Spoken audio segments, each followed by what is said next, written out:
Hi everyone and welcome to Kerbalcide, the playthrough career of basically seeing if I can play a heavily modded game and not murder every single Kerbal I have. So welcome to the KSC. Here we have it in its base form, and we're using the Kiwi, and as you can see here, we can only see what we can actually research, and I've hidden the rest of the tech tree, and the tech tree actually is pretty substantial. But I didn't want to give it away too much because one, I want it to be a bit of a surprise, and two, because I was like, yeah, I don't necessarily want to see what pieces are going to be here. It's part of the challenge that I have set for myself.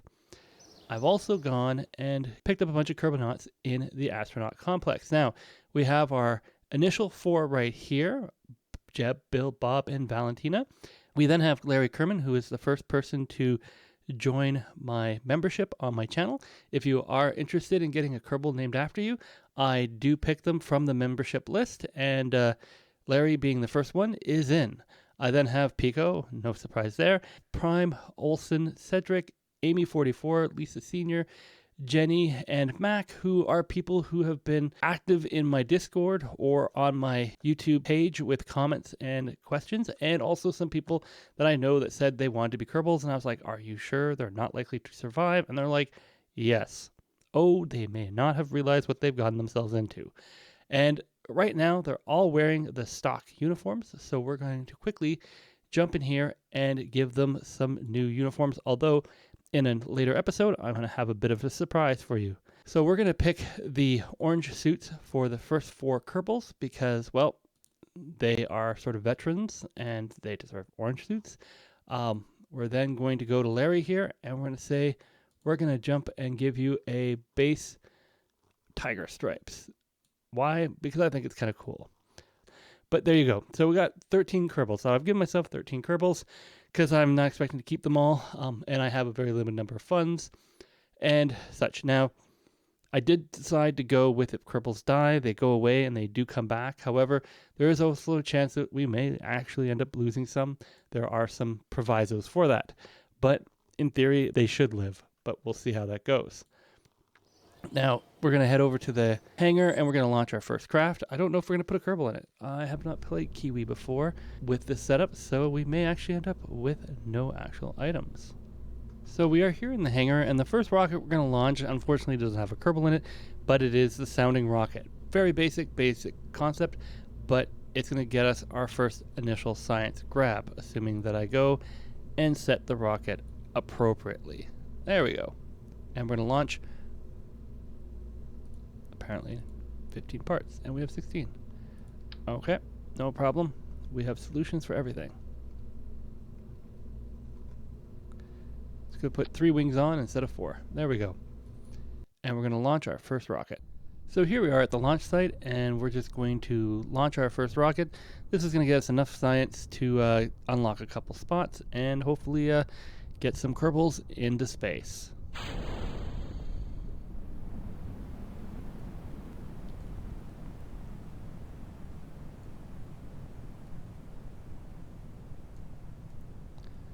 And this just gets us above the first cloud layer and almost to the second cloud layer, which is right here.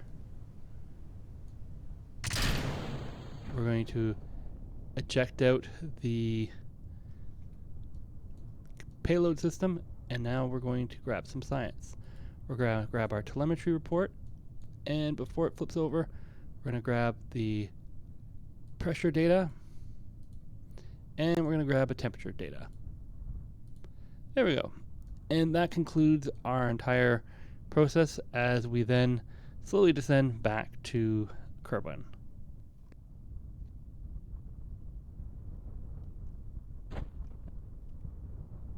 And we're apparently landing at the water launch site. So that was a bit of a surprise, but there you go. Welcome to the water launch site. Gonna reveal that later, but apparently I'm revealing it first. And we're going to sink, aren't we? Nope, we're good. We're going to float back to the surface. Awesome. All right, so we know that that actually floats, which is great because now I can recover it. And that collected us 9.5 science, with, in addition to the science points we got, is now gives us to 11. Covered some of the funds, and there we go. And we've actually gained some points. We do gain points for science. That is how this is mainly funded. We also have the career mode options in here, but the main reason I did it this way is I didn't really want to run out of money, but at the same time, I wanted something so that, you know, recovery and not being like absolutely silly rockets. So we're going to go in here and find out what we can spend our 11.5 science on. We can do a bigger boater, basic rocketry, some nose cones. Okay. Early flight. Okay. And engineering with a density battery upgrade. Well, I think we're going to pick basic rocketry, mainly because I want the swivel and I want the Oscar tanks. That should get us going. Ooh, what's this other parts? Yeah, we're going to research this one. And we have to purchase the parts, right?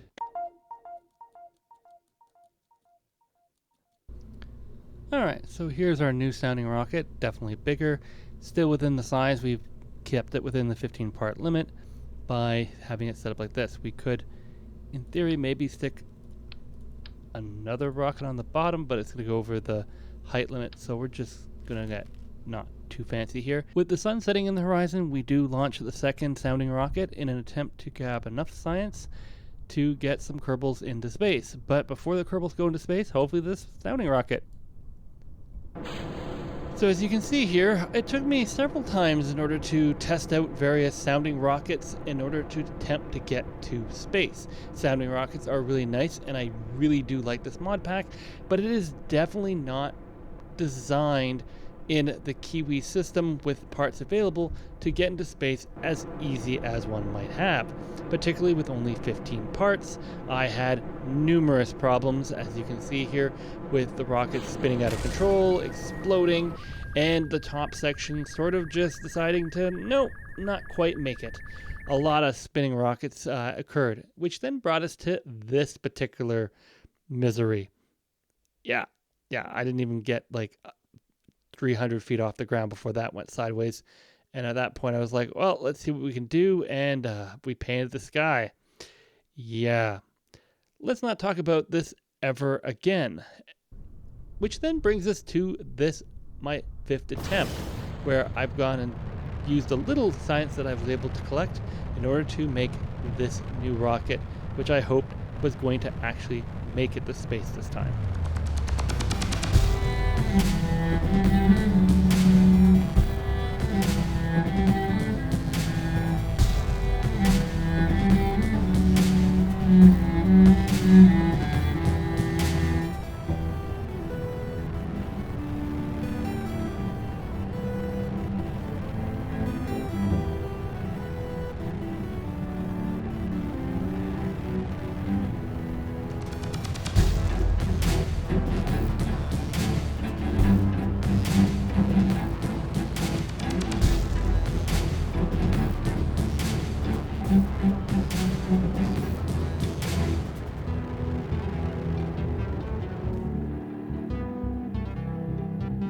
And there we go.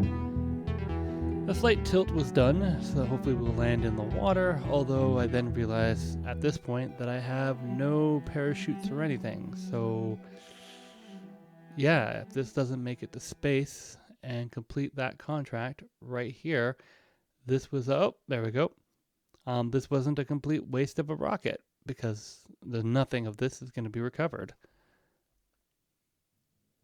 And how high did I launch this thing? Oh boy. Almost 275.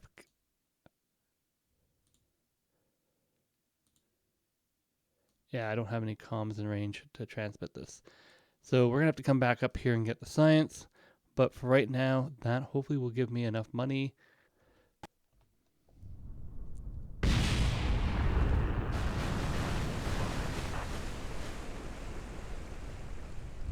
Oh, wait, what happened? Oh, it survived. Huh. Can I recover it? Yes, I can. Huh. Okay. That was a bit of a glitch, but I'm going to take it. And we picked up a little bit of science, which is nice. Gives us 17. And more importantly, we picked up a ton of money on this contract.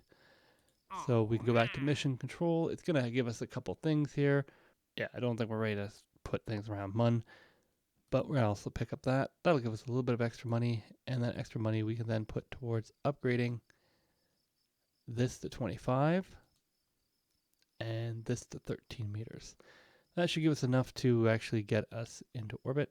And here we have our first command pod that actually can carry a kerbal. And I'm excited to say we finally have our first kerbal launching in Kerbalcide. Thus now I have the Kerbalcide logo on the rocket, and we have Larry Kerman, who is the first person to become a member on our channel. Thank you very much, Larry. Your reward is you're having a kerbal named after you being sent, hopefully, into space. Maybe orbit, but space. Or maybe to their imminent doom. We're about to find out. Once again, thank you for becoming a member, and please be sure to check out my membership, everyone else, if you want to get in on the fun. Maximum throttle to the engines, and let's hope this doesn't work, because I did not include a launch escape system.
And yes, we can. Awesome. So we are in space.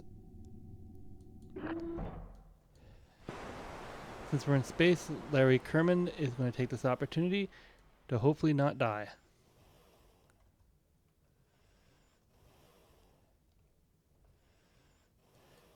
And have a look at our spaceship here with our Spud capsule and our swivel engine. Now that he's up here, let's get some controls into here. So we have some controls. It's pitch down as alpha. I don't know what alpha does. We're gonna have to play around with this one. Pitch up is X. Oh, good. There's a technical boo-boo with some controls, so we're gonna have to figure out some better controls here for our jetpack.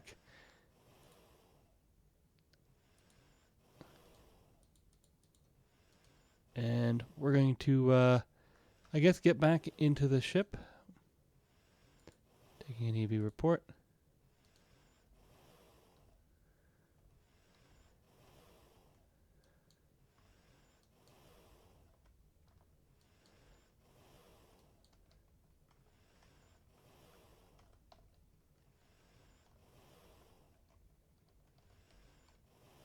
There we go. And we're going to board the ship. We're going to dump some of the extra experiments we apparently don't need. And we're going to say goodbye to the Kerbalcide logo. Because, well, we don't want it anymore.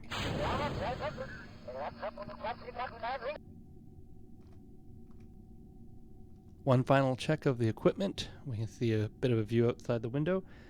Not sure we can exit the spacecraft. No. And got our SAS steel rotation. We can check here to see we still have actually we launched with an insane amount of ablator. We definitely did not need 400. We could have gotten rid of a significant amount of weight for that. And we're going to check here and see that, yeah, we are on our trajectory descent. And this one here. There we go. And yeah, we are coming down. So we're just going to enjoy probably a pretty reasonable descent as we're already past the 52 kilometer mark. And we don't seem to be heating up at all.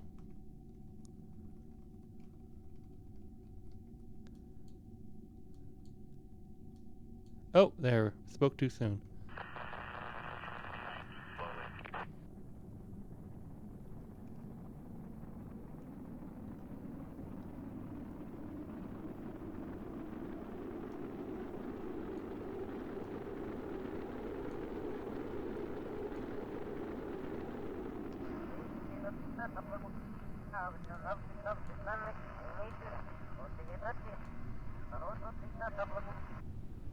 Larry's communicating with the flight crew about successfully passing the descent burn as we just basically wait until the parachute auto deploys as we head towards the lower cloud layers, which it should deploy just before the cloud layers, if I remember this correctly.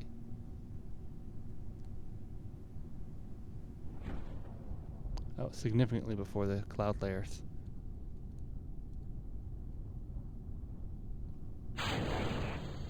And we've lost the heat shield. What just happened? The heat shield just took out the capsule.